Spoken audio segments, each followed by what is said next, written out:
네, 오늘 우리가 함께 볼 말씀은 4주차 말씀이고요. 사무엘 상부터 사무엘 하까 사무엘 하 그리고 열왕기상까지 함께 보게 됩니다. 간단히 사무엘상 개론을 좀 보도록 하겠습니다. 어, 왕정의 시작이라고 이야기할 수 있는 사무엘상은요. 제목은 우리 한글 성경과 비슷합니다. 눈여겨 보셔야 될 한 가지가 있다면 여기에서 이 70인역 이후에 나와 있는 내용들입니다. 70인역에서는 왕국들의 책, 그래서 사무엘상부터 열왕기 하까지를 이 하나의 책으로 묶어 두었습니다. 그래서 이 전체가 하나의 책이기 때문에 제1왕국기, 그럼 열왕기상은 제3왕국기라고 70인역은 그랬고요. 라틴역에서는 제1열왕기라고 했기 때문에 열왕기상은 제3열왕기, 이런 식으로 이 역사서 자체를 한 권으로 통으로 묶어서 분류를 해놓았던 것을 1571년 본베르그의 히브리 성경 초판에서 이 각각 두 권으로 나누어서 사무엘과 그다음에 열왕기를 이렇게 나누었습니다. 그리고 이제 한글 성경은 흥정력이 사무엘상 표기를 따라서 사무엘의 첫 번째 권이라고 우리는 보고 있게 됩니다. 저자는 사무엘이고요. 나단과 갓이라고 이야기하는 사람들도 있고, 또한 익명의 선지자적 인물이라고 이야기를 하기도 합니다. 30년 동안 이 성경을 썼다라고 추정하고 있습니다. 전체적인 구성을 보면 총 세 가지의 구성인데요. 사무엘 관련된 내용, 그다음에 사울, 그리고 사울의 쇠망과 다윗에 대한 내용으로 이어지게 됩니다. 특별히 보셔야 될 내용 중에 한 가지는 사무엘 때는 사사시대 쇠퇴와 더불어서 초대왕 사울을 인본적인 왕이라고 표현하고 있고요. 다윗은 신본적인 왕의 예비로서 볼 수가 있습니다.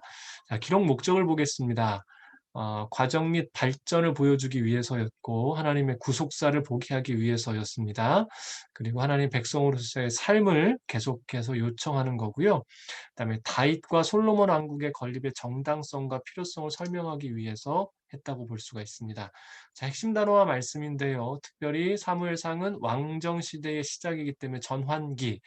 제가 여러분들께 말씀드리고 싶은 중요한 것은 이 대비라는 단어입니다. 무언가가 서로 반대되는 성향이 서로 대비되어 나타난다는 것에 초점을 두고 함께 말씀을 읽으시면 맥을 짚어가실 수 있습니다. 자, 주제를 봅니다. 하나님께서 모든 것을 주관하신다라는 겁니다. 왕도 세우시고 개인과 민족과 온 우주, 그리고 이 이야기는 신명기부터 계속해서 우리에게 강조점으로 나오죠. 죄악과 불순종, 징계초래, 하나님 우리 하는 자 세우신다라는 것. 그 이후에 보게 되면 구속사적 섭리 가운데에서 상세히 다뤘다라는 것. 예, 이 구속사적 섭리가 중요합니다. 단순히 인본주의적인 시간적 흐름이 아니라 하나님의 구원하시는 역사적 관점에 따라서 썼다라는 것이 사무엘 상하, 열왕기 상하의 특징이고요. 고대 역사 기록에 따른 인물 중심 스토리, 그리고 고대 설화와는 달리 여러분 잘 보셔야 돼요. 과장과 미화가 없는 것이 열왕기 하까지의 아주 중요한 특징입니다. 자, 이제 성경을 앞에 펴시고요. 성경의 내용 함께 보도록 하시겠습니다. 여러분들 가지고 계신 성경으로 함께 볼 텐데요. 성경을 지난주와 마찬가지로 같은 흐름으로 읽어가며 보도록 하겠습니다. 먼저 1장 11절 말씀부터 보겠습니다.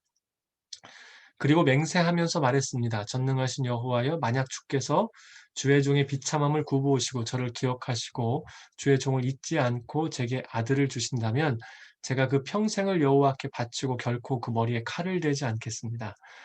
사무엘상은 한나라는 인물을 등장시킵니다. 그리고 이 한나의 기도를 통하여 사무엘이 나왔음을 우리를 잘 알고 있습니다.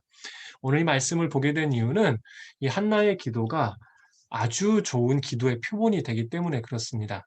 여러분들 보시기에 이 기도라는 것, 제가 일전에도 한번 말씀드렸습니다만 우리가 늘 기도하고 하나님을 만나지만 기도는 성립 요건이 있습니다. 그것은 말하는 화자인 나, 그리고 그 대상이 있어야지만이 기도가 성립이 됩니다. 하지만 오늘 우리가 이야기하는 기도가 진정으로 이루어지기 위해서는 그 대상에 대한 인식이 중요한데요. 여러분, 우리가 어린아이 앞에서 기도하겠습니까? 그럴 일은 없죠. 왜냐하면 대상의 인식 자체가 어린아이는 기도해도 들어주지 않을 대상임을 알고 있기 때문에 그렇습니다. 기도의 대상이 성립된다라는 건 나의 기도의 대상은 전능하고 못할 일이 없고 완벽한 존재여야 됩니다. 그래서 오늘 우리가 기도를 한다라는 것은 말하는 화자인 내가 기도의 대상인 하나님을 온전함으로 인식할 때에야 비로소 기도가 기본적으로 성립이 되고요. 여기에 기도의 요소가 하나 들어갑니다. 여러 차례 말씀을 드린 부분입니다만 기도의 가장 중요한 요소는 바로 믿음입니다. 기도의 성립 조건이 화자와 대상이 있었을 때 이 안에 믿음이라는 것이 이 기도를 이루어지게 만드는데 어떤 믿음일까요? 그 하나님이 나의 기도를 들으신다는 그 첫 번째 믿음. 그리고 들으신 주께서 이루신다는 믿음이 있어야 우리 안에 이 기도라는 것이 성립될 수가 있습니다. 이것을 이야기할 때 히브리서 11장 6절이 우리 가운데 증거하고 있기도 합니다. 오늘 이 한나의 기도를 보면 그 시작 전부터 뭐라고 이야기합니까? 전능하신 여호와여. 말하는 그가 대상인 하나님이 어떠한 분인지에 대한 명확한 인식과 고백이 먼저 나오고 있습니다. 아주 중요한 부분입니다. 그리고 한나가 어떻게 이야기합니까?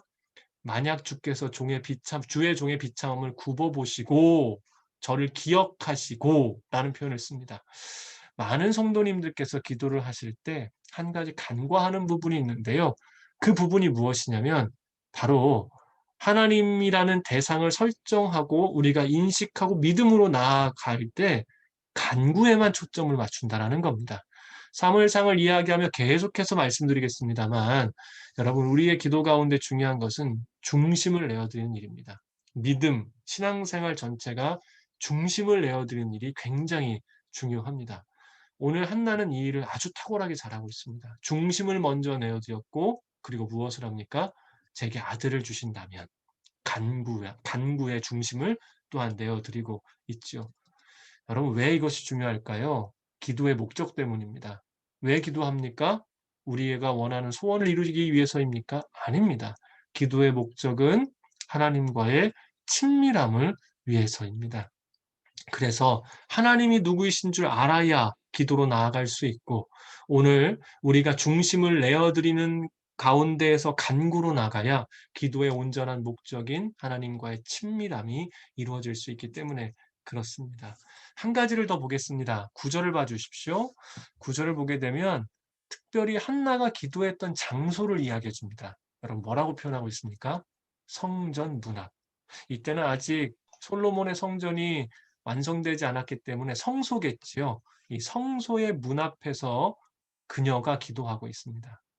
여성은 그 당시에 성소에 들어가지 못했습니다. 어, 오늘 우리가 생각해야 될 중요한 한 가지가 있는데요. 우리는 어쩌면 환경과 여건에 너무 많은 마음을 쓸지도 모르겠습니다. 하나님께 놀라운 기도의 응답을 받았던 한나는 성소조차도 들어가지 못하고 성소의 문 앞에서 기도할 때에 중심을 보시는 하나님께서 한나에게 응답하셨음을 기억해 주십시오. 자, 그러면서요. 대비라는 말씀을 드렸잖아요. 여기 대비된 인물이 한 명 나옵니다. 누굽니까? 엘리가 그 앞에 앉아 있었습니다. 대비되는 인물인 엘리. 자, 계속해서 그 이야기는 좀 드리도록 합니다. 2장 1절에서 2절 보겠습니다. 그러고서 한나가 기도하며 말했습니다. 내 마음이 여호와를 기뻐합니다. 여호와 안에서 내 뿔이 높이 들렸습니다. 내 입이 원수들을 향해 자랑합니다. 내가 주의 구원을 기뻐하기 때문입니다. 여호와처럼 거룩하신 분은 없습니다. 주 외에 다른 분은 없습니다. 우리 하나님 같은 반석은 없습니다. 은혜 받은 자가 해야 될 가장 중요한 한 가지가 있다면 무엇일까요? 감사와 기쁨의 표현입니다. 우리는요, 이 일에 소극적일 때가 너무나 많다라는 겁니다. 일이 되어지고 나면 일 자체가 되어진 것에 대한 흥겨움이 우리 안에 있지만 하나님을 향한 감사와 기쁨의 고백이 적을 때가 너무나 많다라는 것이죠. 당연한 일인 것 같지만 실제 삶 가운데 그러지 않은 우리의 모습들이 오늘 하나님의 역사하심을 오히려 묻어가는 경우들이 참 많습니다. 여러분 기억해 주십시오. 우리가 기도했다면 하나님을 기뻐해야 됩니다. 오늘 우리가 진정으로 하나님을 바라보며 간구했다면 그 하나님의 역사하심 앞에 주님을 기뻐하는 일이 정말 중요합니다. 그리고 오늘 이 한나의 기도 고백 가운데서는 정말 중요한 부분이 있습니다. 바로 2절인데요. 하나님을 높여드리며 주 외에는 다른 분이 없습니다라는 놀라운 고백의 기도를 주 앞에 드립니다. 이 표현은 계속해서 나올 건데요. 진정으로 하나님을 바라보고 기뻐하는 이들의 고백입니다. 여러분 기억해 주십시오. 자, 이제 12절 말씀으로 넘어갈 텐데요. 12절입니다. 엘리의 아들들은 악한 사람들이었습니다. 그들은 여호와를 의식하지 않았습니다. 제가 앞서서 이야기할 때 사무엘상에서 생각하셔야 될 핵심 단어를 대비라고 말씀을 드렸죠. 바로 대비되는 사람이 나옵니다. 누굽니까? 엘리의 아들들. 성소 문 앞에서 하나님께 중심을 두렸던 한나와 대비되는 두 인물, 엘리의 아들들인데요. 특별히 여기에서 의식하지 않았다라고 표현을 합니다. 그러면서 이들을 뭐라고 지칭합니까? 악한 사람들. 이거 원어로 보면 벨리알이라는 단어를 씁니다. 많이 들어보셨죠? 벨리알. 어디서 나옵니까? 고린도후서 6장에서 나옵니다. 악한 이들을 사도 바울이 지칭할 때 벨리알이라고 이야기를 합니다. 여러분 오늘 우리가 주의해야 될 게 있습니다. 위치, 직분 중요하지 않습니다. 아이를 낳지 못하는 비참한 한 여성이 성전 문 앞에서 기도할 수밖에 없었던 그 비참함을 가지고도 하나님은 중심을 보시고 그녀를 높이십니다. 하지만 성전 중심에서 일하던 제사장들은 그들의 중심이 하나님을 의식하지 않기에 결국 삶의 구렁텅이로 빠져들고 말게 되는 것이지요. 하나님은 존중하는 자를 존중하시고 멸시하는 자를 멸시하십니다. 자, 3장 10절 말씀 계속해서 읽도록 하겠습니다. 여호와께서 나타나셔서 그곳에 서서 조금 전처럼 부르셨습니다. 사무엘아 사무엘아. 그러자 사무엘이 말했습니다. 말씀하십시오. 주의 종이 듣고 있습니다. 개인적으로 사무엘상에서 가장 중요한 말씀이라고 생각을 하고 가장 좋아하는 말씀이기도 합니다. 주의 종이 듣겠나이다. 이 고백이 있으면 오늘 우리에게 더 이상 필요한 것은 없습니다. 우리가 진정으로 이 고백을 드릴 수 있다라면 우리의 신앙은 온전하다고 이야기할 수도 있을 정도입니다. 이 고백이 사무엘상 전체를 통과합니다. 이 고백을 했던 자들은 주 안에서 세워졌고 이 고백이 없는 자들은 무너지고 넘어지고 쓰러지게 됩니다. 명확한 대비가 계속해서 나오기 때문에 이 말씀을 꼭 기억해 주시고 우리 보도록 하겠습니다. 4장 3절 보도록 합니다. 군사들이 진영에 돌아오자 이스라엘 장로들이 말했습니다. 여호와께서 오늘 우리를 블레셋 사람들 앞에서 패배하게 하신 이유가 무엇이겠는가? 실로에서 여호와의 언약궤를 가져오자. 그 궤가 우리 가운데 오면 우리 적들의 손에서 우리를 구해낼 수 있을 것이다. 블레셋과의 전쟁이 일어났죠. 아직 엘리 때입니다. 엘리가 441 때인데요.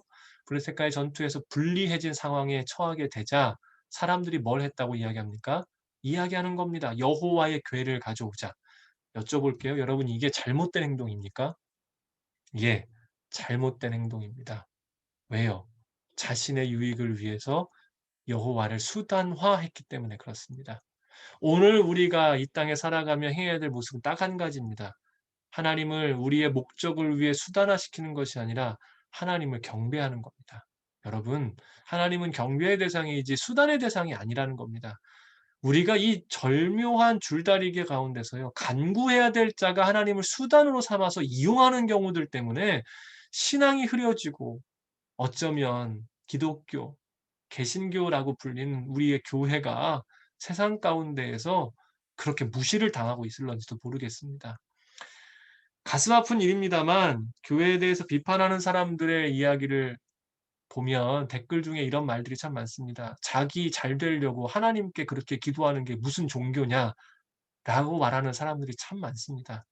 여러분, 경외를 통한 간구와 목적을 이루기 위해 수단화시키는 것은 전혀 다릅니다. 표면상의 모습은 같습니다.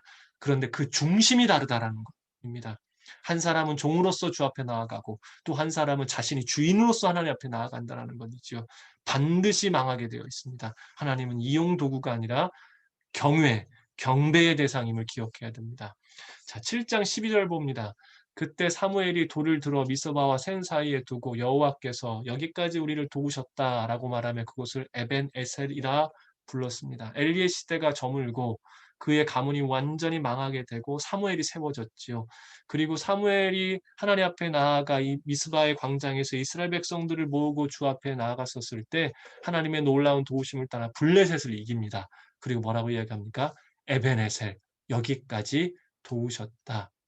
우리는 특정을 한 사건이 일어날 때 그 사건을 통해 이 말들이 나온 것이라고 생각하기가 쉽습니다. 하지만 여러분, 이 에벤에셀이란 말은요, 2절을 통해 나왔습니다. 2절 함께 보도록 합니다. 그 개가 기럇 여아림에 머무른 지 20년 됐습니다. 그동안 모든 이스라엘 백성들이 여호와를 사모하며 찾았습니다. 기럇 여아림의 개가 옮겨지고 20년이란 기간 사무엘이 통치하며 그들 안에 어떠한 마음이 있었습니까? 여호와를 사모하는 마음, 여호와를 갈망하는 마음이 이미 준비되어 있었기 때문에 20년 뒤에 그들이 모여 주 앞에 나아가는 그 시간 가운데 역사하신 하나님을 통하여 뭐라고 이야기한 겁니까? 에베네셀. 우리의 신앙은 한순간에 완성되지 않음을 계속해서 성경은 보여주고 있지요. 11장 7절로 넘어갑니다. 사울은 한 쌍의 황소를 가져왔고 한 쌍의 황소를 가져다가 토막을 내고 그 조각을 사자들에게 주어 이스라엘 전역에 보내며 선포했습니다. 누구든 사울과 사무엘을 따라 나서지 않는 사람이 있으면 그 사람의 소들도 이렇게 될 것이다. 그러자 백성들에게 여호와를 두려워하는 마음이 생겨 한 마음으로 나아왔습니다. 사울이 드디어 왕으로 등극했습니다. 여러분, 사울은 처음에 그 마음이 참 겸손하고 종의 마음을 가진 귀한 사람이었었습니다. 사울의 이야기를 조금만 하겠습니다. 사울이 처음에 어떻게 등장을 하죠? 아버지의 나귀를 찾기 위해서 등장합니다. 이것이 바로 대비입니다. 엘리의 아들들은 아비의 말을 듣지 않았습니다. 사무엘의 아들들도 사무엘의 말을 듣지 않았습니다. 그런데 갑자기 등장하는 사울은 어떻게 합니까? 그 아비의 말을 쫓아 무언가를 찾으러 황당한 사건 앞에 그는 순종함으로 나아갑니다. 여러분, 잊어버린 나귀를 찾는 게 가당찮은 이야기입니까? 그렇지 않습니다. 할 수 없는 일입니다. 그럼에도 순종합니다. 대비가 됩니다. 사울은 참 겸손하고 귀한 사람이었습니다. 왜 이걸 더 강조하냐면 그 당시에 나귀, 노새를 탔다라는 건 왕족들, 귀족들이 타는 짐승이었습니다. 다시 말하자면 사울의 집안은 굉장히 유력한 집안이었습니다. 성경에서도 표현하고 있죠. 여러분, 사울이 그런 걸 찾으러 나갈 신분이 아니라는 겁니다. 그럼에도 불구하고 아버지의 명령을 따라 나갔다는 건 그가 진정으로 겸손한 자였고 실제로 제비뽑기 가운데서도 사울은 스스로 자신을 숨길 정도로 겸손의 마음이 있었던 것이 사울의 직접적인 모습임을 성경은 우리 가운데 이야기해주고 있습니다. 그리고 이제 사울이 왕이 되어 어떻습니까? 암몬의 나하스가 무례한 도발을 합니다. 이때에 분노를 하며 사울이 보여줬던 모습이 무엇입니까? 황소를 찢어 이스라엘 전역에 보내지요. 그리고 분노의 메시지를 보냈는데 여러분 잘 보십시오. 이러한 분노의 메시지를 보내면 사람들이 보통 무엇을 봅니까? 분노한 사람의 이야기를 듣고 움직이는데 7절 말씀은 특별히 백성들에게 여호와를 두려워하는 마음이 생겼다고 이야기합니다. 사울이 아직 종된 마음으로 겸손함으로 나아갈 때에 이 사울의 분노를 통해 보여줬던 건 야, 사울이 저렇게 한다, 나아가자가 아니라 하나님을 보게 했다라는 겁니다. 오늘 우리가 참되고 온전한지를 알 수 있는 중요한 모습이 바로 이것입니다. 우리의 어떤 모습을 통해서든 하나님이 보이기 시작하면 우리는 주께서 찾으시는 그 한 사람, 주님의 역사를 이룬 한 사람으로 오늘 살아간다는 것이죠. 계속해서 12장 20절 말씀 보도록 합니다. 사무엘이 대답했습니다.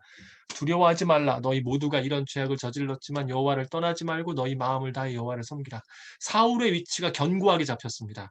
그리고 그가 온전한 등극의 자리에 올라가자 사무엘이 마지막으로 이야기하지요. 너희가 이런 죄악을 저질렀다. 무슨 죄악입니까?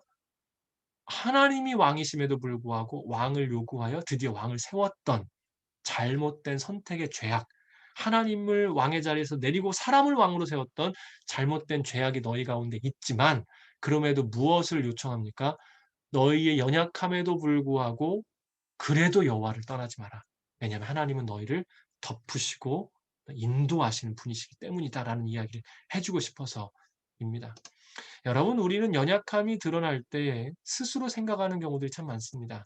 무엇을 생각합니까? 하나님과 등지려고 하는 내 안에 죄책감을 보일 때가 참 많다는 겁니다. 여러분, 인생은 죄책감, 죄를 책임질 수 없습니다. 연약함이 보이면 오히려 주 앞에 나아가는 것이 지혜입니다. 이 사무엘의 이 말은요, 다윗을 통해 비로소 온전하게 드러납니다. 사단이 하는 일 한 가지만 이야기하고 오늘 이 말씀은 좀 정리합니다. 사단의 별명을 저는 개인적으로 틈을 벌리는 자라고 이야기를 합니다.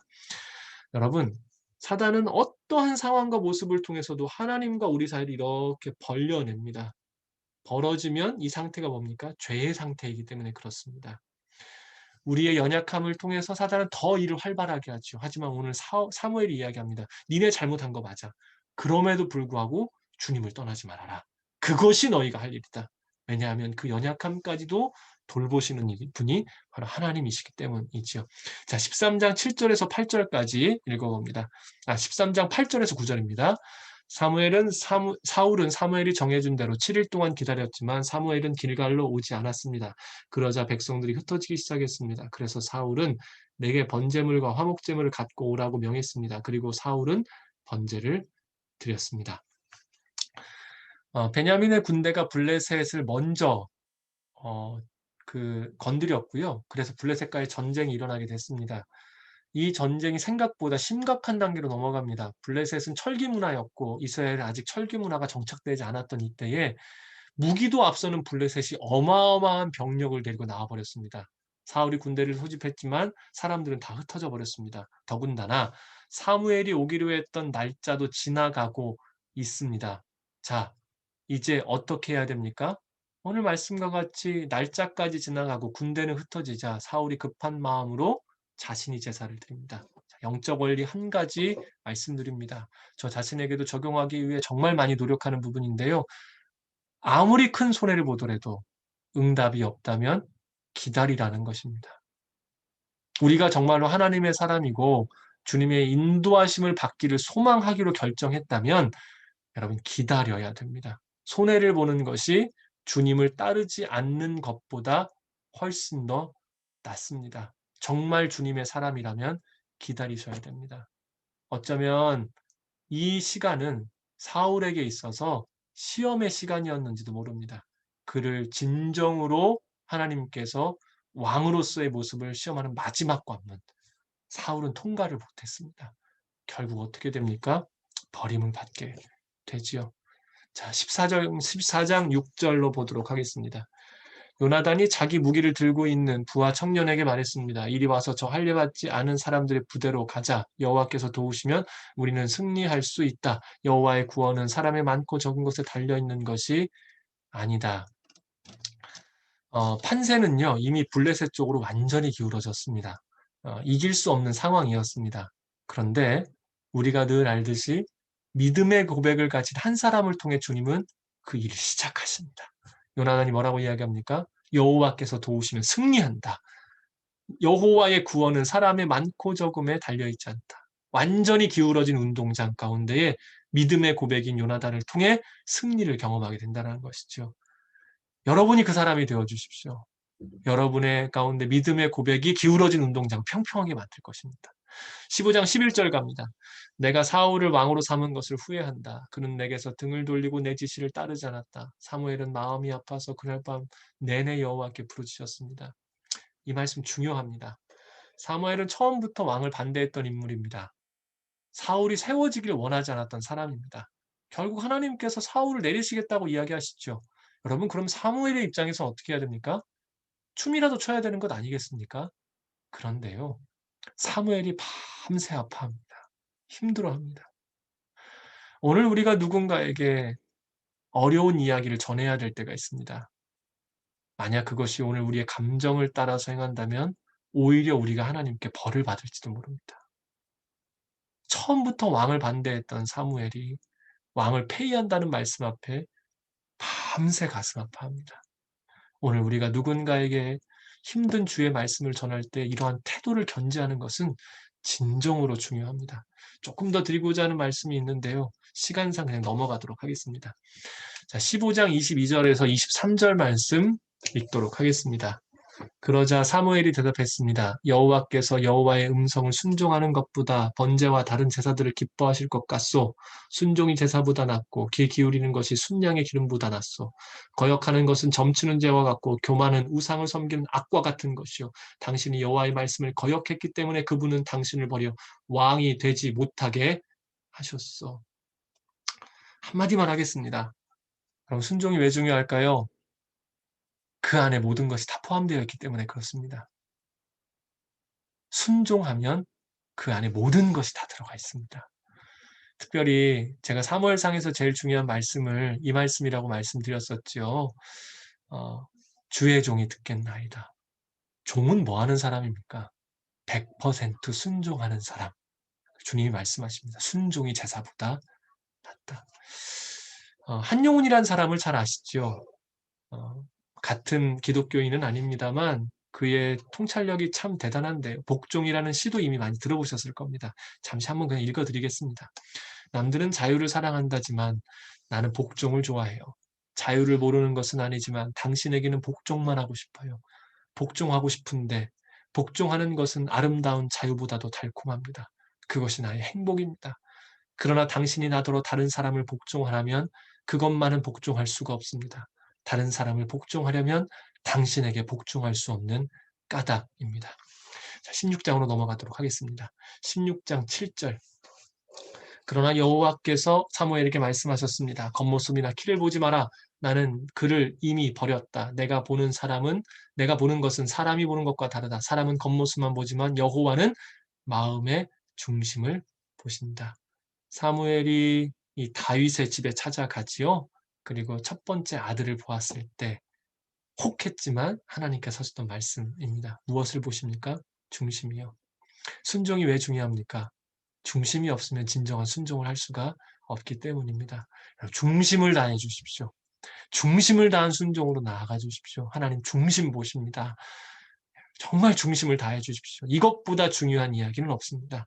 자, 17장 37절 넘어가도록 합니다. 사자의 발톱과 곰의 발톱에서 저를 구해내신 여호와께서 저 블레셋 사람의 손에서도 구해내실 것입니다. 사울이 다윗에게 말했습니다. 가거라, 여호와께서 너와 함께 하시길 바란다. 다윗의 첫 번째 출전 장면인데요. 잘 아시죠? 블레셋과의 대치되는 상황에서 골리앗의 위세에 눌렸던 이 시간, 다윗이 나가겠다고 이야기를 하자 왕이었던 사울이 이것을 막고 있습니다. 그런데요, 이 37절에서 가거라라는 허락을 내려요. 왜 갑자기 분위기가 바뀌었을까요? 때를 써서입니까? 아닙니다. 그가 경험했던 일을 실질적으로 고백했기 때문에 그렇습니다. 신앙에 있어서 오늘 우리에게 그래서 중요한 것은 경험입니다. 자, 그렇다면 여쭤보겠습니다. 여러분, 어떻게 경험할 수 있습니까? 주께서 맡겨주신 자리, 먹고 사는 문제를 넘어 나의 만족을 넘어 하나님께 설아가신 그 자리 안에 중심을 다한 순종으로 나아갈 때에 비로소 주님의 역사를 경험하게 되고 그것은 오늘 우리의 가장 좋은 간증과 무기가 될 수 있다라는 것입니다. 다윗은요, 맡겨주신 자리에서 최선을 다함으로 인해 하나님의 역사를 경험하게 됐습니다. 그리고 그것이 오늘 사울의 마음을 움직여 말도 안 되는 싸움 가운데 나아가게 하는 오히려 허락의 요건이 될 수 있었다라는 것입니다. 그리고 실제로 다윗은 승리하게 되지요. 하나님을 경험하십시오. 하나님께서 부르신 그 자리 가운데 최선을 다해 주십시오. 자, 이제 47절. 또한 여호와께서는 칼이나 창으로 구원하지 않으신다는 것을 여기 모인 모든 사람이 다 알게 될 것이다. 전쟁은 여호와께 속한 것이니 그분이 너희 모두를 우리 손에 넘겨주실 것이다. 이 고백으로 다윗이 이겼습니다. 그럼 누구와 비슷합니까? 요나단의 고백과 비슷하죠. 전쟁은 여호와께 속한 것이니. 그럼 우리 선포합시다. 전쟁은 여호와께 속하여 있습니다. 이 믿음의 고백이 우리로 하여금 승리로 이끌 것입니다. 자, 18장 12절. 사울은 다윗이 두려웠습니다. 여호와께서 사울을 떠나 다윗과 함께 하셨기 때문입니다. 권력은 누가 가지고 있습니까? 사울이 가지고 있죠. 그런데 누가 누구를 두려워합니까? 사울이 다윗을 두려워합니다. 이유는 무엇입니까? 하나님이 다윗과 함께 하시기 때문입니다. 여러분, 세상이 우리를 두려워할 수 있게 하는 방법이 있습니다. 하나님과의 동행입니다. 그런데 여기서 간과하지 말으셔야 될 한 가지가 있습니다. 여쭤보겠습니다. 다윗은 그 안에 사울로 인한 두려움이 있었을까요? 없었을까요? 당연히 있습니다. 우리가 이 부분을 자꾸 간과하려고 합니다. 여러분, 엘리야도 두려워했고 사도 바울도 두려움이 있었습니다. 하지만 그 하나님이 계시기에 두려움을 넘어선 은혜와 이끄심과 능력이 임하였기 때문에 그 길을 걸어갈 수 있었던 것뿐입니다. 오늘 우리가 생각해야 될 부분이 바로 이 부분입니다. 하나님이 우리의 감정을 창조하셨어요. 우리가 두렵습니다. 하지만 동행하심 가운데 주시는 은혜로 인하여 그것을 넘어설 수 있는 것이 바로 신앙인의 자세임을 기억해 주십시오. 두려움이 우리 안에 문제가 아닙니다. 그것을 넘어서게 하실 것입니다. 자, 23장 2절 말씀. 여호와께 물었습니다. 제가 가서 저 블레셋 사람을 쳐도 되겠습니까? 여호와께서 다윗에게 대답하셨습니다. 가서 블레셋 사람들을 치고 그 일날을 구해 주어라. 다윗의 광야 생활이 시작됐지요. 쫓기는 상황입니다. 그러다가 이 그일라에 블레셋 사람들이 쳤다라는 이야기가 다윗에게 들립니다. 쫓겨다니는 초반 시기인데요. 여러분 다윗의 상태가 어떤 줄 아시죠? 절대 권력 가진 왕 사울에게 쫓겨다니기 시작했고 다윗에게 모였던 사람들은 이 이스라엘에 적응하지 못했던 400명의 오합지졸 같은 사람들이었습니다. 자, 그일라부터 도움이 요청이 왔어요. 어떻게 하는 게 정상적이고 합리적인 모습입니까? 안 가야죠. 이 부하들이 말립니다. 우리 코가 석잔데 거기가 돕는 게 말이나 됩니까? 라고 말려요. 그런데 다윗은 갑니다. 왜요? 주님께 묻고 중심이 주님께 있기에 순종함으로 나아갔기 때문입니다. 우리가 이미 앞서 보았던 신명기 레위기에서 했던 중요한 말씀이 한 가지가 있습니다. 너희 이웃의 짐승이 물가에 쓰러져 있거나 넘어져 있으면 일으켜 세우고 가라는 겁니다. 여러분 하물며 짐승도 도와야 되는데 사람의 어려움 가운데 우리가 마음을 쓰는 일은 당연합니다. 더군다나 이것을 누구에게 묻고 행해야 됩니까? 하나님께 묻고 듣고 행하면 이것이 우리가 가야 될 길임을 오늘 보여주고 있습니다. 자, 23장 17절입니다. 요나단이 말했습니다. 두려워하지 말게. 내 아버지 사울은 자네에게 손도 대지 못할 걸세. 자네는 이스라엘을 다스릴 왕이 될 걸세. 나는 자네 다음이지. 짧게 말씀드릴게요. 믿음이란 뭘까요? 주님의 뜻을 고백하고 순종하는 일이 믿음입니다. 요나단이 원래 왕이 되어야 됩니다. 욕심이 없었겠습니까? 하지만 믿음의 고백을 했던 그 요나단은 하나님께 중심을 두리고 순종하는 자였기에 이것을 알고 있고 고백할 수 있었습니다. 자, 23장 21절로 계속해서 넘었습니다. 사울이 말했습니다. 너희가 이렇게 내게 신경을 써주다니 여호와께서 너희에게 복 주시기를 바란다. 이 다윗을 밀고 했던 이들, 악한 일을 했던 이들 가운데 사울이 뭐라고 이야기합니까? 다윗을 죽이기 위해, 기름 부음 받은 자를 죽이기 위한 일을 하면서 뭐라고 이야기하냐면 여호와께서 복 주시기를 바란다. 주의해야 됩니다. 하나님을 수단으로 악한 일에 하나님의 이름을 붙이는 것 자체가 이미 악해졌다라는 증거입니다.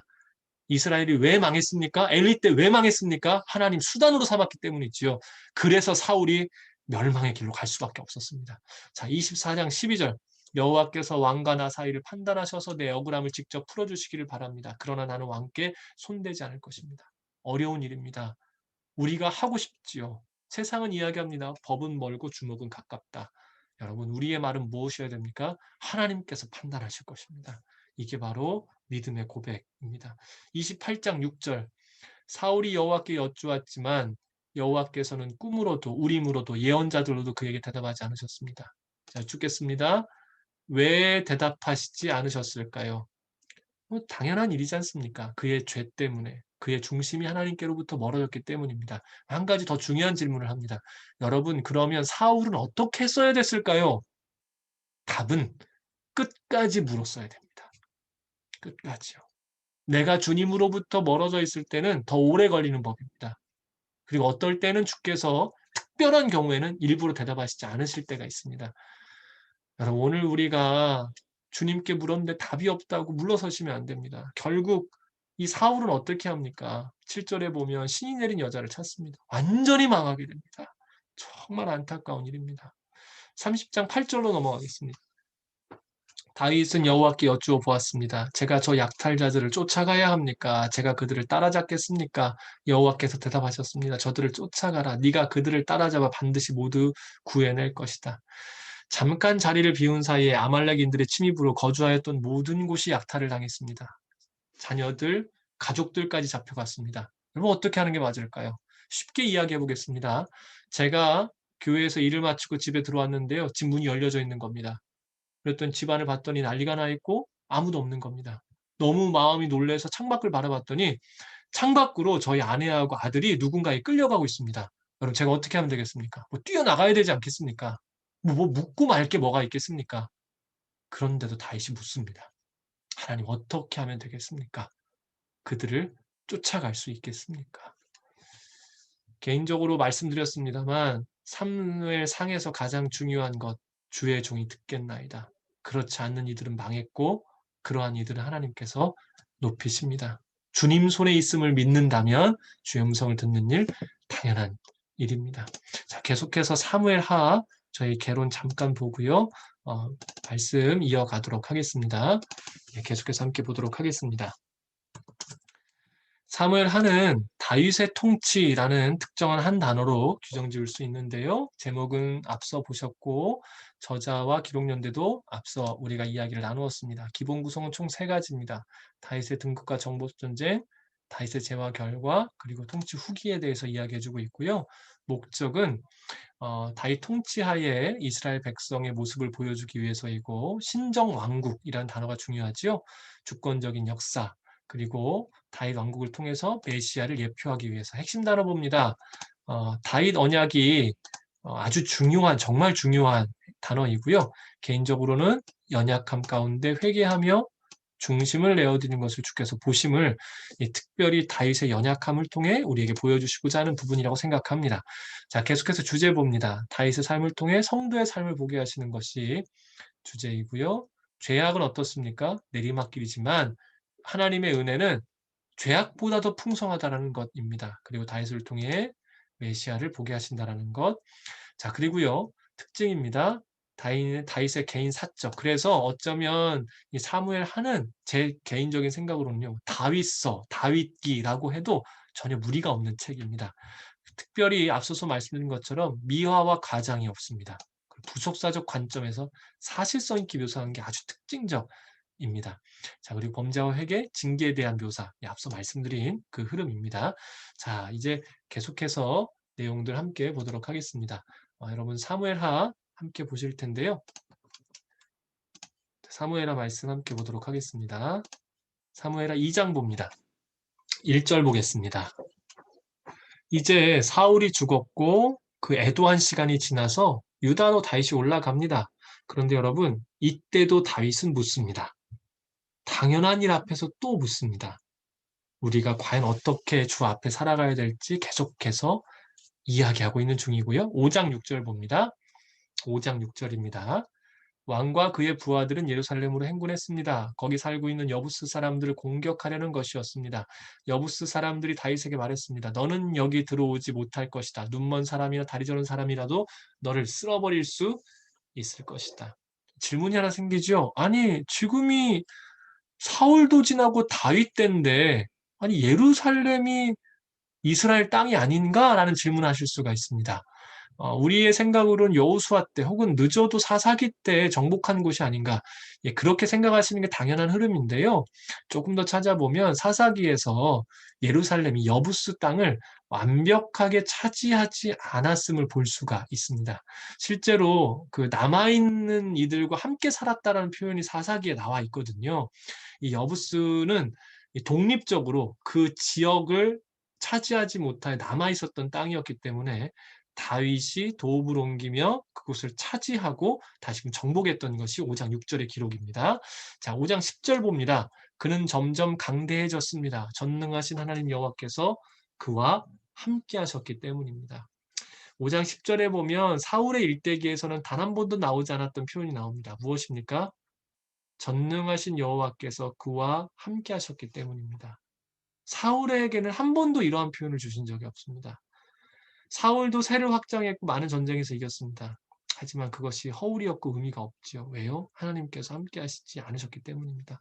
창세기부터 우리가 지금 읽고 있는 사무엘 하까지 가장 중요한 것 누구와 동행하는가? 결국 인생은 누구와 동행하느냐에 따라 완전히 다른 삶을 살기 때문입니다. 자, 계속해서 5장 19절 블레셋의 도발에서도 여전히 하나님께 다윗은 묻고 있고 6장 넘어갑니다. 14절입니다. 6장 14절입니다. 다윗은 에봇을 입고 여호와 앞에서 온 힘을 다해 춤을 추었습니다. 하나님의 언약궤가 다윗성 안으로 들어올 때 그가 춤을 추는 모습이지요. 여러분, 인생은 무엇 때문에 삽니까? 무엇을 위해서 삽니까? 기쁨 때문에 살고 기쁨을 위해서 삽니다. 이 말씀에 좀 동의를 못 하시겠습니까? 제가 시간이 없어서 드릴 말씀이 한 가지가 있습니다. 아마 순장님들께는 드렸던 것 같은데요.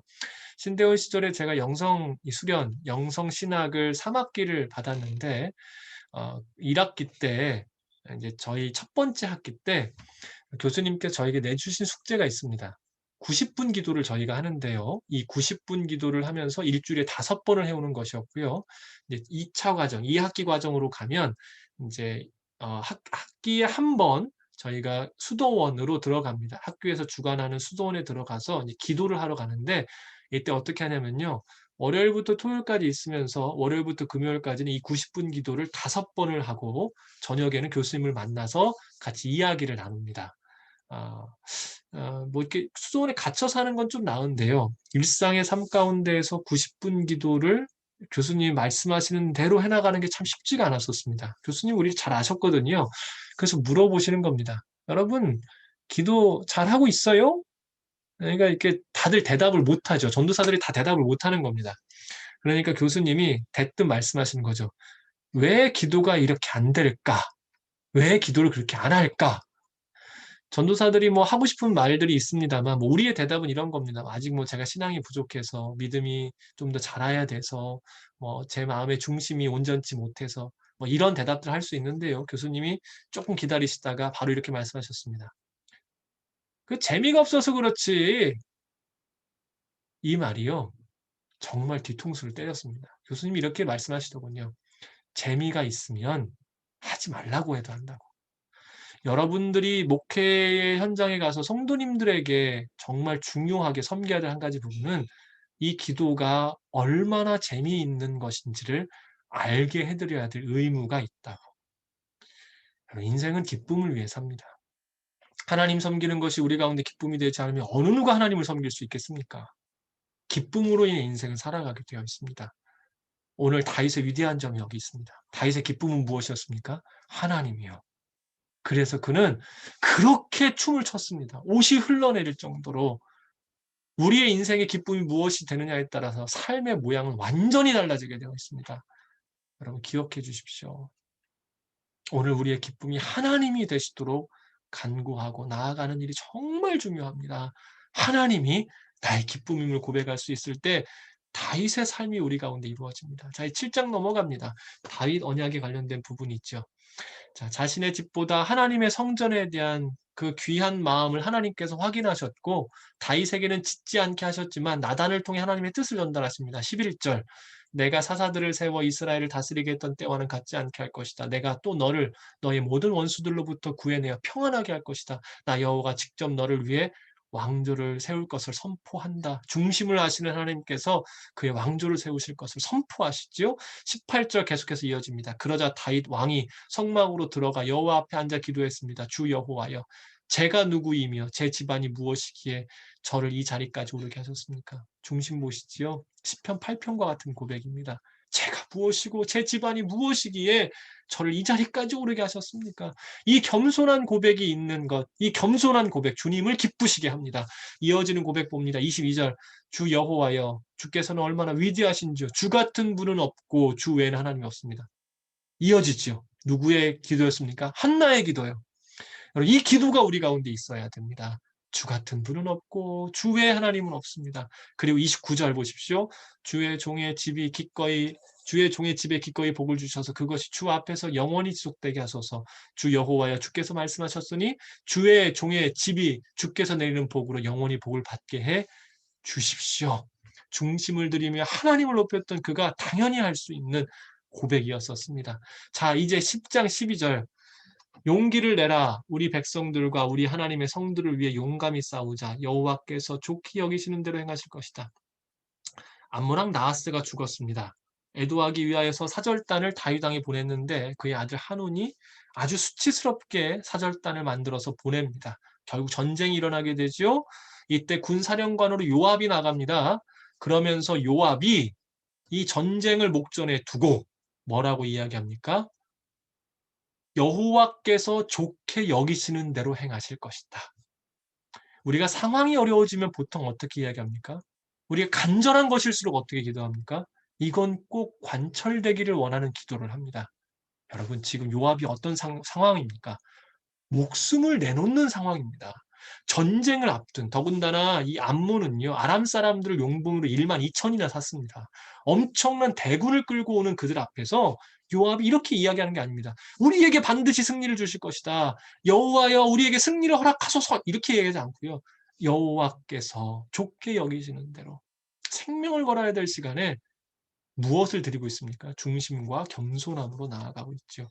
아직은 요압이요, 이때에 하나님 앞에 겸손하던 때였었습니다. 그래서요, 여러분, 이 고백은 어떤 고백입니까?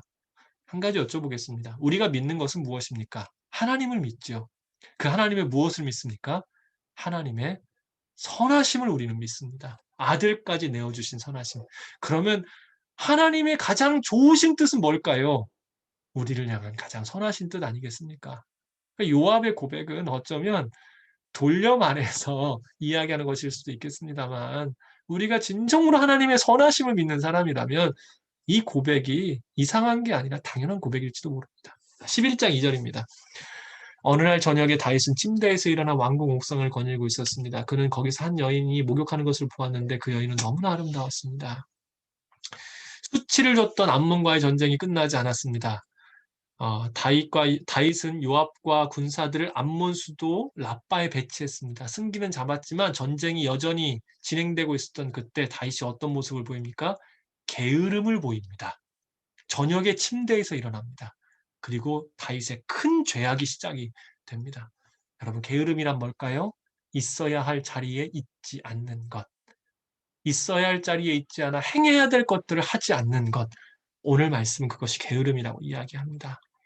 오늘 우리에게 있어야 할 자리를 말씀하십니다. 그리고 마땅히 행해야 될 것들이 있을 거라고 말씀하십니다. 만약 우리가 그것들로부터 멀어져 있으면 게으른 것이고, 그 게으름은 다윗의 이 아픈 결과를 초래할 수 있음을 기억해 주십시오. 12장 13절 14절입니다. 그러자 다윗이 나단에게 말했습니다. 내가 여호와께 죄를 지었습니다. 나단이 대답했습니다. 여호와께서 왕의 죄를 용서해 주셨으니 왕은 죽지 않을 것입니다. 하지만 이 일로 인해 왕이 여호와의 원수들에게 모독할 거리를 주었으니 왕이 낳은 아이가 죽을 것입니다. 어떤 이야기인지 아시죠? 밧세바와 사이에서 낳은 아이로 인해 죽을 것이다. 이제 밧세바의 가늠한 이야기를 꾸짖는 나단의 이야기인데요. 사람들은 보통 수치가 드러나면 회피합니다. 수치를 이야기하면 어떻게 합니까? 화를 내는 적반하장의 모습도 많이 보이죠. 다윗의 위대한 점이 바로 이 부분입니다. 그 악한 일을 저지른 사람이 왕인 바로 당신입니다라고 나단이 이야기했을 때 오히려 다윗은 어떠한 모습을 보입니까? 인정하고 엎드리고 회개합니다. 왜요? 다윗은 나단 앞에 서 있었던 게 아니라 하나님 앞에 서 있었기 때문에 그렇습니다. 기억해 주십시오. 연약하다고 하여서 중심을 못 드리는 게 아닙니다. 연약할지라도 주님을 바라볼 수 있습니다, 여러분. 연약함 가운데서도 주님을 바라보면 얼마든지 주께서는 우리를 다시금 회복시키십니다. 자, 15장 25절 26절. 그러자 왕이 사독에게 말했습니다. 하나님의 궤를 성 안으로 들여놓아라. 여호와 앞에 내가 은혜를 입었다면 그분이 나를 돌아오게 하시고 언약궤와 그분이 계시는 곳을 다시 보여주실 것이다. 그러나 그분께서 내가 너를 기뻐하지 않는다라고 하신다면 내가 여기 있으니 그분이 보시기에 선한 대로 내게 행하실 것이다. 다윗의 인생 가운데 가장 어려운 시기지요. 압살롬의 역모로 인해 쫓겨나게 됐습니다. 이때요, 아주 급한 걸음으로 사독이 궤를 메고 아이도벨과 함께 궤를 메고요, 왕을 찾아옵니다. 여러분, 이 궤를 메고 찾아온 이 사독의 제사장의 무리를 봤을 때 다윗의 마음이 어떻겠습니까? 내가 쫓겨남을 당했는데 여호와의 궤를 메고 나온 자들이 저기서 나를 맞이하고 있는 겁니다. 너무 마음이 기쁘지 않겠습니까? 그런데 다윗이 이야기하는 겁니다. 이 모든 것마저도 다 물리고 있습니다. 유혹에 넘어가지 않았습니다. 얼마든지 이 궤를 통하여 자신의 입지를 다시금 세울 수 있는 유혹의 마음이 있었음에도 불구하고 다윗은 절대로 하나님을 수단화하지 않았습니다. 오히려 종된 마음으로 뭐라고 이야기합니까? 은혜를 베푸시면 내가 돌아올 것이고 그렇지 않으면 난 여기에 있게 될 것이다. 하나님 중심 보십니다. 네, 그는 가정도 제대로 돌보지 않았고 관계도 제대로 하지 못했습니다. 그 연약함이 있었음에도 불구하고 여전히 하나님께 드렸던 중심이 있었기에 주님이 다윗을 그렇게 귀하게 여기셨던 것입니다. 자, 하나님을 경외하며 의지하는 마음은 시므이 사건. 예, 그 뒤에 막 돌 던지고 다 욕했던 그 시므이, 베냐민 지파 시므이 드러나지요. 11절, 12절. 그러고 나서 다윗이 아비새와 자기 모든 신하들에게 말했습니다. 내 몸에서 난 내 아들도 내 목숨을 빼앗으려 하는데 이 베냐민 사람이 오죽하겠느냐. 여호와께서 그에게 그렇게 하라고 명령하셨으니 저주하게 그냥 내버려 두어라. 여호와께서 내 모습 비참한 모습을 보시고 그 저주를 내게 선으로 갚아주실지 누가 알겠느냐. 감정적으로 대응할 수밖에 없는 이 상황이요. 하지만 다윗은 여전히 사람과 여건에 초점을 두지 않고 자신의 연약함으로 일어난 일이 하나님께서 허락하셨다는 것을 알고 그 중심이 주님께 두기를 계속해서 노력합니다. 무기력하지 않습니다. 지금의 일이 악함을 알기에 주님을 바라보고 있습니다. 자, 21장 1절로 좀 건너뛰겠습니다. 다윗이 다스리던 시대에 3년 동안 계속 기근이 들었습니다. 이에 다윗이 여호와께 간구했더니 여호와께서 말씀하셨습니다. 사울과 피로 얼룩진 그 집안 때문이다. 그가 기브온 사람들을 죽였기 때문이다. 이 사건이 성경에 잘 기록되어 있지 않습니다. 그런데 사울이 이 기브아 사람들, 기브온 사람들을 억울하게 죽였던 것 같습니다. 그럼 기억해야 될 건 딱 한 가지입니다. 하나님, 공의의 하나님이시고 우리의 탄식을 들으시는 하나님이시라는 것 기억해 주십시오. 사무엘하 22장 26절, 27절, 31절. 신실한 사람들에게는 주의 신실함을 보이시고 흠이 없는 사람들에게는 주의 흠없음을 보이시며 순결한 사람들에게는 주의 순결함을 보이시고 마음이 비뚤어진 사람들에게는 주의 빈틈없음을 보이십니다. 31절입니다. 하나님의 길은 완전하고 여호와의 말씀은 흠이 없으니 주께서는 자기를 신뢰하는 모든 사람들의 방패가 되십니다.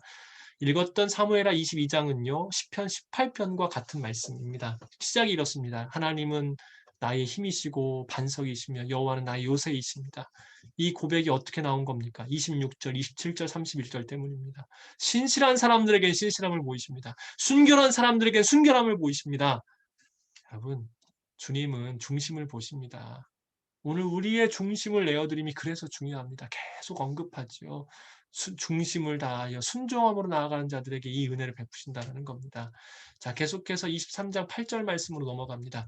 다윗에게 있는 용사의 이름들은 이렇습니다. 라고 23장 8절에 나오는데요. 한 가지만 이야기합니다. 다윗의 위대함을 이야기할 때 많은 사람들이 그의 영성에 집중합니다만 여러분 다윗의 위대함은 또 한 가지 있습니다. 리더로서 사람을 키워낼 수 있었습니다. 정말 중요합니다. 다윗은 사람을 키워내는 사람이었습니다. 그의 시작은 오합지졸 400명. 그런데 그들이 위대한 용사가 되었습니다. 다윗의 리더십 때문입니다. 믿음의 사람들은 이러한 리더십으로 주님의 일들을 행하는 것이 중요합니다. 자, 계속해서 우리는요, 열왕기상 말씀을 좀 짧게 보도록 하겠습니다. 시간이 좀 지났습니다만, 그래도 열왕기상 말씀 좀 보겠습니다.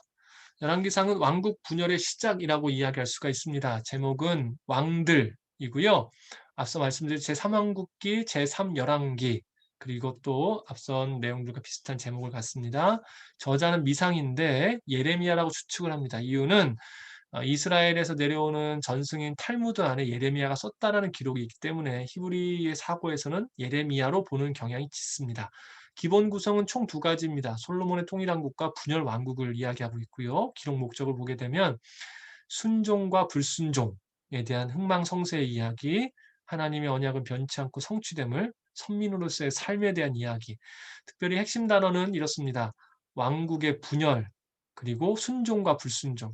계속되는 흐름이긴 합니다만 순종과 불순종이 더 도드라집니다. 그리고 주제입니다. 순종에 따른 복과 불순종에 따른 저주, 그리고 죄는 분열, 하나님과의 분열, 그리고 하나님의 사람들을 통한 회개, 특징보입니다. 신정정치와 세속정치의 대조. 이게 사무엘상부터 계속 이 대조, 대비가 나타나지요. 선지자 활동이 크게 부각되고요. 신명기적 사상의 연속성이 있고요. 세속사나 민족사가 아닌 신정사이자 종교사를 기록하고 있음을 우리 가운데 보여주고 있습니다. 자, 계속해서 말씀을 좀 보도록 하겠습니다. 열왕기상은 조금 빠르게 더 나가도록 하겠습니다. 1장 6절 봅니다. 그의 아버지 다윗은 한 번도 네가 왜 이렇게 행동하느냐라는 말로 아도니아의 마음을 상하게 한 적이 없습니다. 여러분 여러 번 말씀드리는 부분입니다만 중요한 것, 진리에 속한 것에 대한 잘못됨은 이야기해야 됩니다. 여기서 정말 집중해야 될 분은 사적인 것, 감정적인 것으로 다가선다는 것은 안 되고요. 성경은 온유함으로 이야기하라고 이야기합니다. 그리고 저는 개인적으로 이야기할 때 사랑이 동기가 되어 이야기하는지를 꼭 살펴보라고 부탁을 드립니다. 자녀들과의 관계가 틀어질 때가 참 있습니다. 나는 분명히 내 가족에게 사랑의 마음으로 이야기한다, 사랑하기 때문에 이야기한다고 이야기하지만 감정으로 접근하면 틀어지게 되어 있습니다. 여러분, 오늘 우리가 무언가 중요한 것을 이야기할 때는 사랑이 동기가 되는지를 살펴보십시오. 7절 말씀 봅니다. 아도니아는 수랴의 아들 요압과 제사장 아비아달과 의논했는데 이들은 아도니아를 따르며 지지했습니다. 다윗은 언제나 상황이 좋지 않았습니다. 기울어진 운동장 가운데 서 있는 사람이었습니다. 광야의 시간, 압살롬의 반역, 그리고 아도니아의 모습도요. 아도니아가 요압과 아비아달, 아까 제가 아이도벨로 잘못 말씀드렸는데요. 요압과 아비아달과 손을 잡았습니다. 무슨 얘기냐면 그 당시에 군 사령관과 좀 더 힘이 있는 대제사장과 손을 잡았다라는 것입니다. 무슨 의미일까요? 이미 아도니아에게 기울어져 있다라는 겁니다. 하지만 여러분, 다윗의 역사를 통해 우리 가운데 무엇을 이야기합니까? 사람의 뜻이 아닌 하나님의 뜻이 이루어진다는 것을 보여주고 있다는 것입니다. 그래서 우리가 바라야 될 것은 하나님 한 분입니다. 1장 50절로 넘어갑니다. 아도니아는 솔로몬을 두려워해 일어나 가서 제단의 뿔을 잡았습니다. 혹시 이거 궁금하실까 봐 말씀을 드리는데요. 이 제단, 제물을 드리는 단에는 내 귀퉁이에 나팔 모양의 구조물이나 뿔이 있었습니다. 그래서 그곳에서 여러분 뭘 했죠? 레위기를 보면 피를 그곳에 뿌려서 속죄의 의미를 나타내는 것이 제단의 뿔이었었습니다. 자, 여러분 기억하셔야 될 게 한 가지가 있다면 그래서 뿔을 잡는다라는 건 피가 뿌려졌기 때문에 죄를 사한다. 죄가 없음을 이야기하는 것입니다. 그래서 어쩌면 도피성에 들어가 있었던 한 가지가 이 제단이었을 것이고 도피성으로 도망온 사람들은 이 제단의 뿔을 잡음으로써 그들이 목숨을 부지할 수 있었던 것이었을지도 모릅니다. 아도니아가 지금 비슷한 일을 했고요. 그래서 그가 목숨을 부지했습니다만 하지만 그는 여호와의 규례를 스스로 남용하고 악용했습니다. 이것이 결국 그에게 화로 다가오게 됩니다. 자, 2장 2절에서 4절을 봅니다. 내가 이제 세상 모든 사람들이 가는 길로 가게 됐다. 그러니 너는 강해지고 대장부가 되어야 된다. 그리고 너의 하나님 여호와의 명령을 잘 지켜 그분의 길을 걷고 모세의 율법에 기록된 대로 여호와의 규례와 계명과 법도와 증거들에 대한 말씀을 지켜라. 그러면 네가 무엇을 하든지 어디로 가든지 모든 일이 잘 될 것이다. 여호와께서 내게 너의 손자들이 어떻게 살지 주의하고 내 앞에서 마음과 정성을 다해 신실하게 행하면 이스라엘의 왕 위에 오를 사람이 너에게서 끊어지지 않으리라 하고 하신 약속을 이루실 것이다. 모세가 여호수아에게 그리고 여호수아가 백성에게 했던 이야기를 다시 누가 합니까? 다윗이 솔로몬에게 하고 있습니다. 성경의 가르침은 복잡하지 않습니다. 주의 율례와 행사를 따라라. 예, 단순합니다. 그리고 오늘 우리가 후대에게, 자녀에게 해야 될 이야기가 바로 이 부분임을 기억해 주십시오. 3장 7절. 내 하나님 여호와여 이제 주께서 제 아버지 다윗을 대신해 주의 종을 왕으로 삼으셨습니다. 그러나 아직 저는 나이가 어리고 어떻게 제 임무를 수행해야 될지 모릅니다. 기브온 산당에서 1000번째 제사를 드렸을 때 이 솔로몬이 하나님이 나타나시자 했던 이야기입니다. 아직 저는 나이가 어리고 어떻게 제 임무를 수행해야 할지 모릅니다. 그럼 솔로몬의 나이가 이때 몇 살이었을까요? 솔로몬이 40년의 왕위 생활을 마치고 그의 아들 르호보암이 왕이 됐었을 때 르호보암의 나이가 벌써 41세였었습니다. 그러면 솔로몬이 이미 왕이 되기 전에 결혼을 하여 르호보암을 낳았다라는 이야기거든요. 그러면 솔로몬이 왕위에 올라갔었을 때는 이미 결혼하여 자녀가 있는 상태입니다. 솔로몬이 정말 어린 나이였겠습니까? 아니요. 솔로몬의 표현은 겸손의 표현입니다. 솔로몬은 이미 아버지 다윗 왕의 유언을 다 이룬 바가 있습니다. 그는 그토록 지혜롭고 또한 모든 일을 처리할 수 있는 성인의 반열에 서 있었습니다. 이미 장성한 사람이었었습니다. 그런데 오늘 솔로몬의 표현은 종처럼 겸손함으로 자기를 낮추어 나아가는 모습이었었죠. 자, 그래서요, 이 솔로몬이 자신을 낮췄기에 구절을 구하는 겁니다.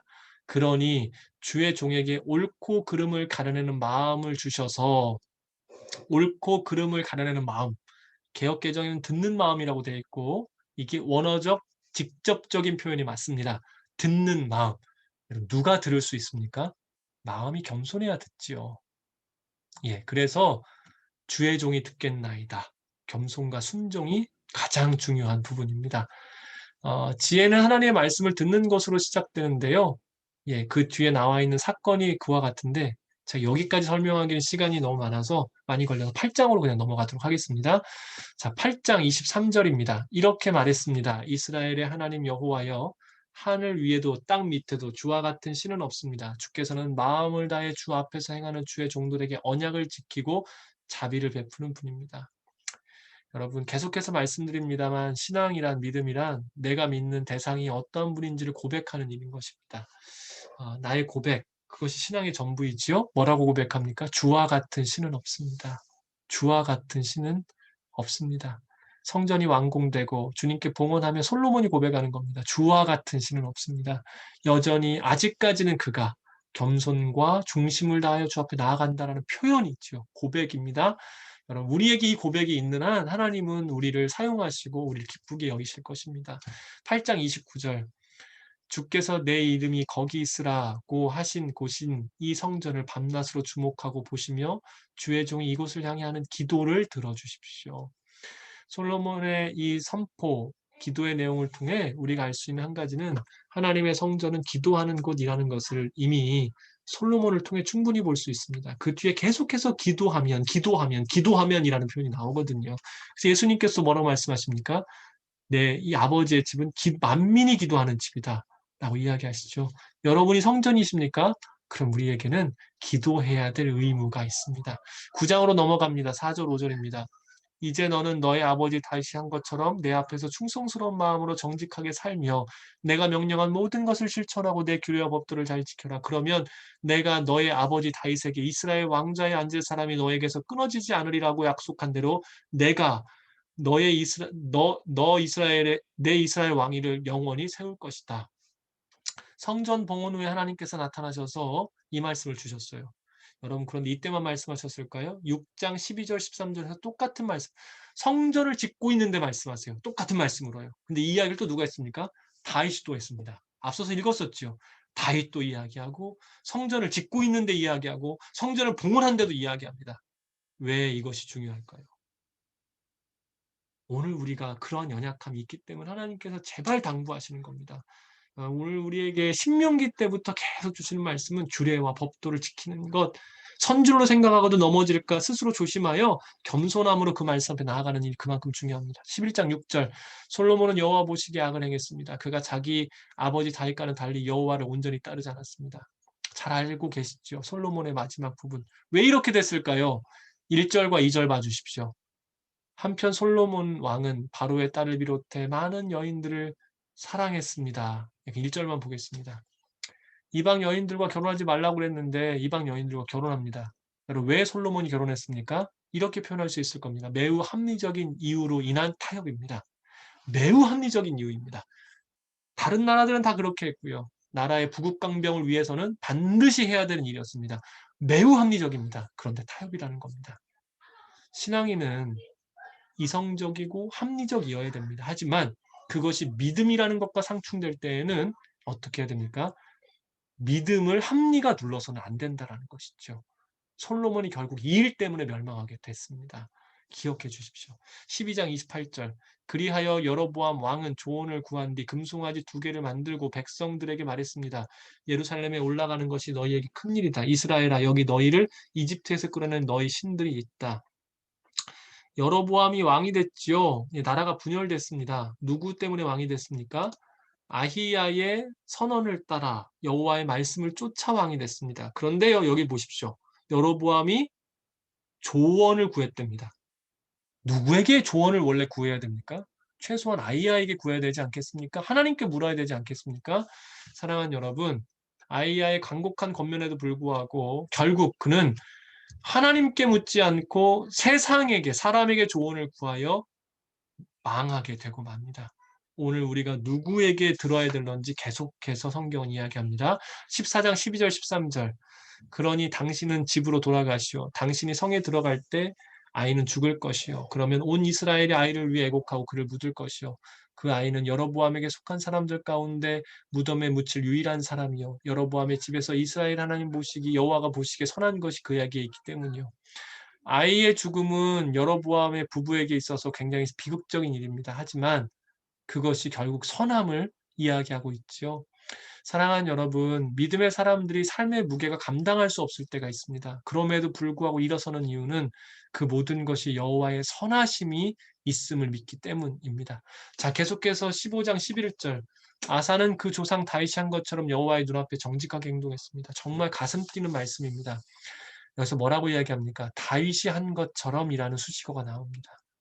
간절히 소망하기는 여러분의 인생을 누군가 이야기를 하면 나는 누구처럼 여호와 앞에서 선하게 살았다.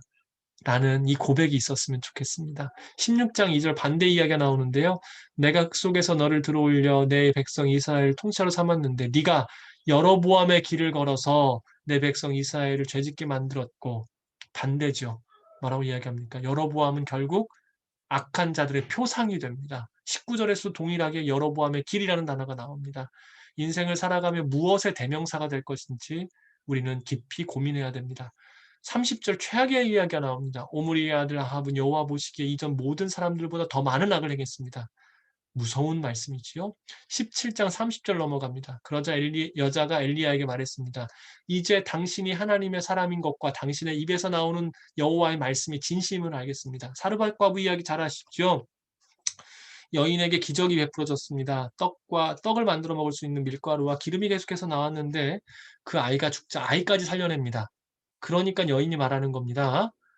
이제 당신이 하나님의 사람인 것과 당신의 입에서 나오는 여호와의 말씀이 진심을 알게 됐습니다. 자, 여러분 다시 한번 묻겠습니다. 사르밧 과부가 이러한 이야기를 하게 된 이유가 뭡니까?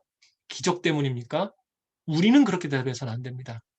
엘리야의 순종과 중심을 다한 기도 때문입니다. 자, 18장 21절로 넘어갑니다.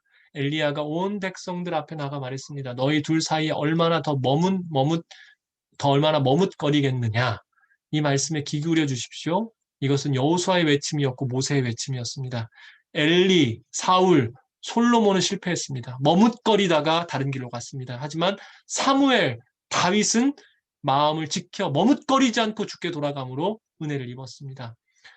특별히 여기에선 읽지 않았지만 비가 내리는 과정도 눈여겨봐 주십시오. 엘리야가 7번의 기도를 합니다.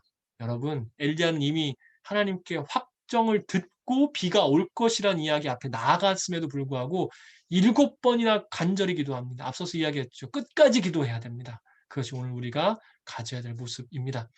자, 여기까지 오늘 모든 내용들을 마무리하도록 하겠습니다.